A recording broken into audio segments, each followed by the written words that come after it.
सौरभ सिंह मतलब गुंडा, चिकित्सा माफिया। लोग तो उसे डॉक्टर समझते हैं। डॉक्टर के नाम में यमराज भी, बहुत सारे यमराज भी घूम रहे हैं इस धरती पे, आपको पता है कि नहीं? इसी भारत में किडनी भी चोरी हो जाती है ना। 500 करोड़ के आसपास का ट्रामा सेंटर में घोटाले हुए हैं।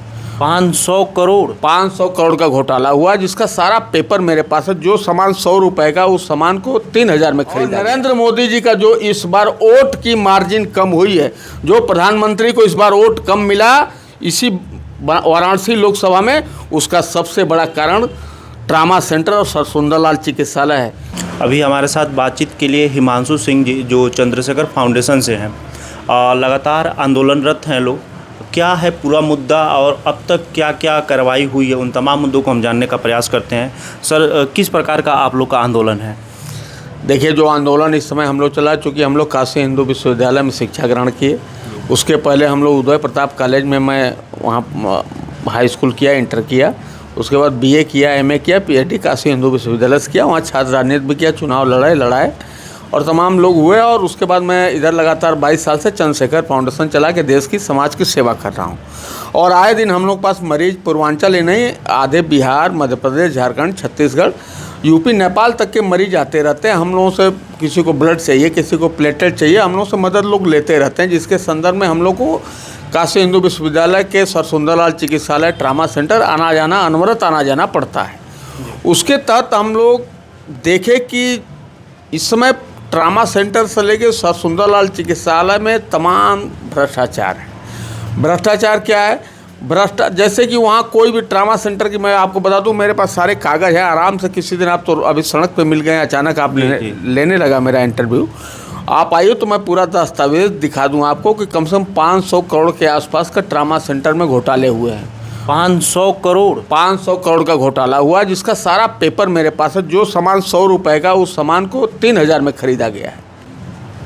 ये स्थिति है। तो मेरा डिमांड है, हम लोग आंदोलनरत हैं और हम लोग अभी मौन जुलूस निकाले थे, मालवीय प्रतिमा से लेके और रविदास गेट तक मौन।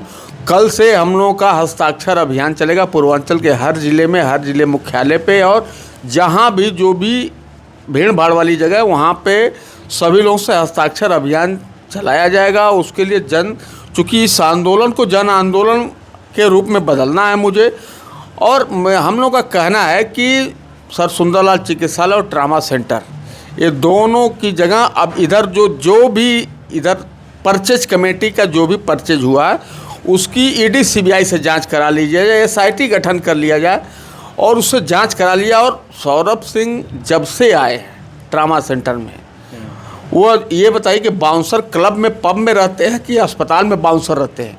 वहाँ गरीब आदमी आता है इलाज कराने के लिए और गरीब आदमी को बाउंसर मार के भगा देता है। और ये सिलसिला बहुत सालों से चलता रहा।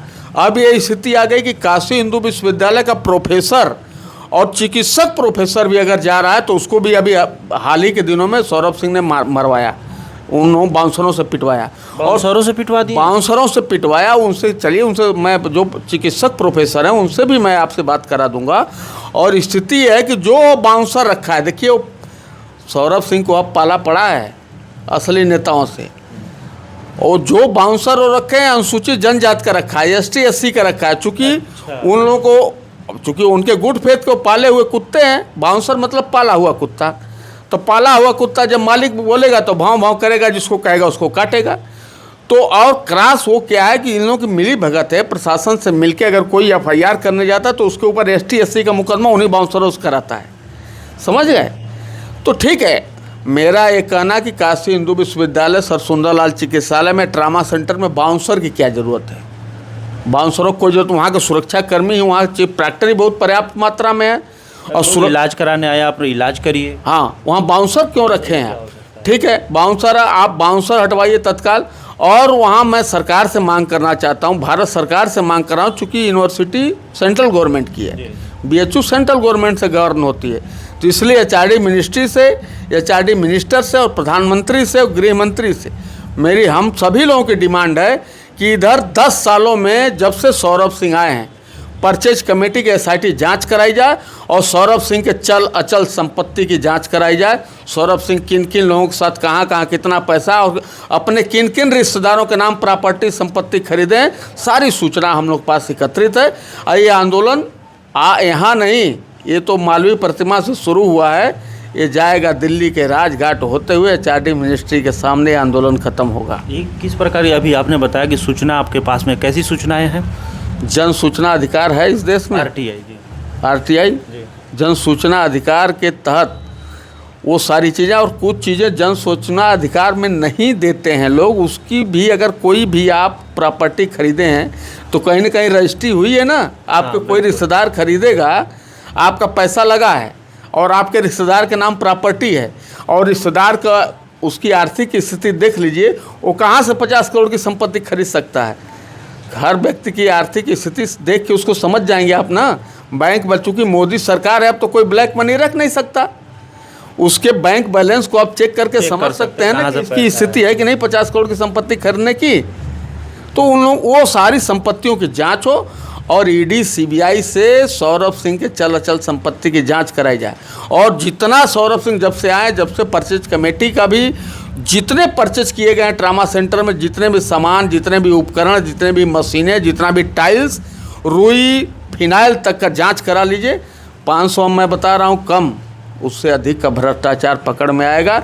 चूँकि ये प्रधानमंत्री जी का, नरेंद्र मोदी जी का संसदीय क्षेत्र है, और नरेंद्र मोदी जी का जो इस बार वोट की मार्जिन कम हुई है, जो प्रधानमंत्री को इस बार वोट कम मिला इसी वाराणसी लोकसभा में, उसका सबसे बड़ा कारण ट्रामा सेंटर और सर सुंदरलाल चिकित्सालय है।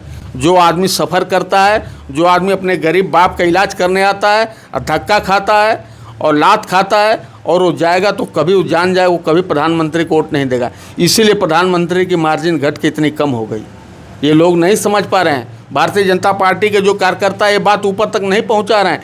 आखिर प्रधानमंत्री को इस पर एक स्क्रीनिंग कमेटी बनानी चाहिए कि उनका वोट बैंक घटा क्यों, उनको वोट यहाँ संसदीय क्षेत्र में वोट क्यों कम मिला। इतना लोकप्रिय आदमी, इतना लोकप्रिय प्रधानमंत्री जिसका पूरे दुनिया में डंका बज रहा हो, वो अपने घर में ही मात खा रहा है, वो अपने घर में ही डिफीट हो रहा है, उसके घर में उसको वोट कम मिल रहे हैं। तो उस पर एक स्क्रीनिंग कमेटी बनानी चाहिए थी, एक अलग से बनानी चाहिए थी। जो भाजपा के पदाधिकारी हैं उनके अलावा हम लोग जैसे समाज सेवी को उस कमेटी में रखिए। हम लोग भाजपा के लोग तो दरबारी हैं, उनको टिकट चाहिए लोकसभा का, उनको टिकट चाहिए विधानसभा का, किसी को जिला अध्यक्ष बनना है, किसी को महानगर अध्यक्ष बनना है, किसी को आयोग का चेयरमैन बनना है, तो वो तो उन्हीं का राग अलापेंगे ना। सत्य बात करने की किसी की हिम्मत नहीं है। तो प्रधानमंत्री से निवेदन है कि एक स्क्रीनिंग कमेटी बनावें और उस कमेटी में पर्यावरणविद को रखें, सांस्कृतिक बड़े बड़े घराने हैं उनको लोग रखें, समाज सेवियों को रखें, बुद्धिजीवी को रखें, युवाओं को रखें, और उसमें भाजपा के भी पदाधिकारियों को रखें। एक ज्वाइंट स्क्रीनिंग कमेटी बना के जांच कराएं। इस पर जांच करना चाहिए, मंथन होना चाहिए कि क्यों प्रधानमंत्री का वोट कम हुआ। मेरा दावा है कि ट्रामा सेंटर सर सुंदरलाल चिकित्सालय की बदहाली के चलते प्रधानमंत्री का वोट कम हुआ है। इस पर प्रधानमंत्री महोदय से हम लोग की मांग है कि इसकी जांच करें और तत्काल सर सुंदरलाल चिकित्सालय की और ट्रामा सेंटर की व्यवस्था को दुरुस्त करके उसकी जांच करा के दूध का दूध पानी का पानी करें। एक सवाल और लेंगे, क्या ऐसे जो कुव्यवस्था फैली हुई है ये अन्य अस्पतालों में भी पाया जाता है? हर जगह पूरे उत्तर प्रदेश से नहीं, आप चले जाइए कपिल चौरा में, आप चले जाइए पंडित दीनदयाल जो एक वहाँ पे हरदली बाज़ार में हॉस्पिटल है, वहाँ चले जाइए, सारे जगह वही स्थिति है। कुछ दयालु गुरु ने कुछ आयुष में आप अच्छा काम कर रहे हैं बाकी जगह ना कहीं मरीजों को कोई सुनने वाला है, न मरीज के जाएंगे आप, एक्सरे मशीन ख़राब है, MRI मशीन ख़राब है, कोई वहाँ डॉक्टर नहीं बैठ रहे हैं, डॉक्टर नहीं है। ये स्थिति है, जनता भटक रही है। हर घर में, हिंदुस्तान के हर घर में 2 रोगी हैं। कोई ऐसा घर नहीं होगा जिस घर में 1-2 रोगी ना हो। उन रोगियों का इलाज कैसे हो रहा है? किसी भी आदमी की उसकी जो कमाई है उस कमाई का 80% खर्च उसके दवा पे हो जा रहा है, और दवा से जो बच रहा चिकित्सा और शिक्षा, 2 डाकू बैठे हुए हैं इस देश में जिस पे प्रधानमंत्री और मुख्यमंत्री की नज़र नहीं है। ये देश को खोखला 2 लोग कर रहे हैं, जो चिकित्सा माफिया और शिक्षा माफिया हैं।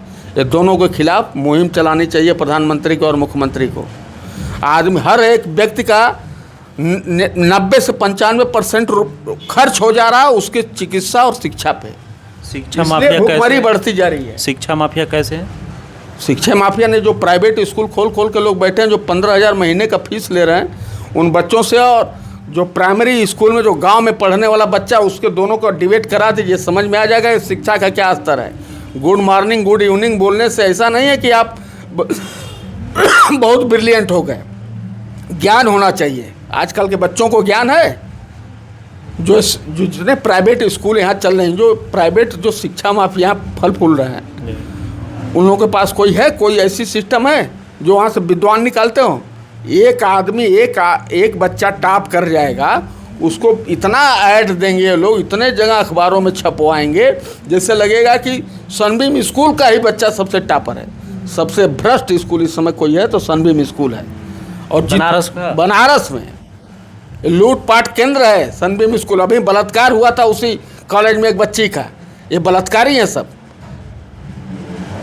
आप किसी से पूछ लीजिएगा, विगत दिनों वहाँ बलात्कार हुआ था। बताइए, मासूम को भेजा जा रहा पढ़ने के लिए, वहाँ का स्वीपर बलात्कार कर दे रहा। फिलहाल हम लोग शिक्षा पे फिलहाल बाद में हम लोग लड़ेंगे। हम लोग को तो ईश्वर ने देश को सुधारने के लिए, लड़ने के लिए, जन समस्याओं से लड़ने के लिए पैदा किया है। मेरा कहना है कि जो चिकित्सा में जो धुआंधार भ्रष्टाचार है, अनियमितता है, गुंडागर्दी है, उसको ख़त्म करने के लिए हम लोग मांग करते हैं। सरकार से मांग करते हैं, प्रधानमंत्री से मांग करते हैं, मुख्यमंत्री से मांग करते हैं, क्योंकि ये दोनों लोगों के ऊपर पूरी देश की नज़र है। देश की जनता ये कुछ उम्मीद लगा के बैठी है। प्रधानमंत्री और मुख्यमंत्री, जो देश को इस समय उत्तर प्रदेश को मिला है मुख्यमंत्री और देश को प्रधानमंत्री, बहुत उम्मीद है उनसे। इसलिए उन तक हमारी आवाज़ को पहुँचे, जनता की आवाज़ को पहुँचे कि क्या ग्राउंड लेवल पे क्या समस्या है, कैसे समाधान किया जा सकता है, उसके लिए कमेटी बनाएं। उस ट्रामा सेंटर विवाद पे एक बार आप लोग आंदोलन भी किए, मौन आंदोलन भी हुआ। अगला कदम क्या है? अगला कदम पूरे हर एक ज़िले में हस्ताक्षर अभियान कल से शुरू हो रहा है। बिहार से लेके उत्तर प्रदेश तक हर जगह, हर ज़िले में हमारी संस्था का आधे उत्तर भारत में मेरे गठन हो चुका है। हर जगह मेरे जिला अध्यक्ष रन कर रहे हैं, प्रदेश अध्यक्ष रन कर रहे हैं। वो कराएंगे हस्ताक्षर अभियान। हम लोग न्याय चाहते हैं, न्याय लेके ही मानेंगे ना। हम किसी के दबाव में काम करते हैं। मुझे मालूम है सौरभ सिंह के हाथ पांव बहुत लंबे हैं, वो गोली भी मरवा सकते हैं, मगर ये हम लोग कफन लेके घर से निकलते हैं। तब आज हम लड़ाई इतने बड़े भ्रष्टाचारी माफिया, जो चिकित्सा माफिया खिलाफ लड़ने के लिए मैं आया हूँ।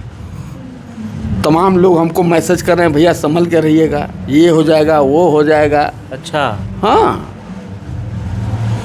सौरभ सिंह मतलब गुंडा, चिकित्सा माफिया। लोग तो उसे डॉक्टर समझते हैं। डॉक्टर के नाम में यमराज भी, बहुत सारे यमराज भी घूम रहे हैं इस धरती पे। आपको पता है कि नहीं? इसी भारत में किडनी भी चोरी हो जाती है ना। इसी भारत में पैदा हुआ बच्चा भी तो चोरी हो रहा है। तो चिकित्सा माफिया घूम रहे हैं कि नहीं घूम रहे हैं? तो उन चिकित्सा माफियाओं के लिए होश ठिकाने करने के लिए हमको आपको सड़क पे आना पड़ेगा कि नहीं आना पड़ेगा? लगातार इस खबर पे हम लोग बने हुए हैं। और BHU जो चिकित्सालय है, इस पर आपका क्या अनुभव है, ज़रूर कमेंट के माध्यम से जनता तक पहुंचाइएगा। नमस्कार।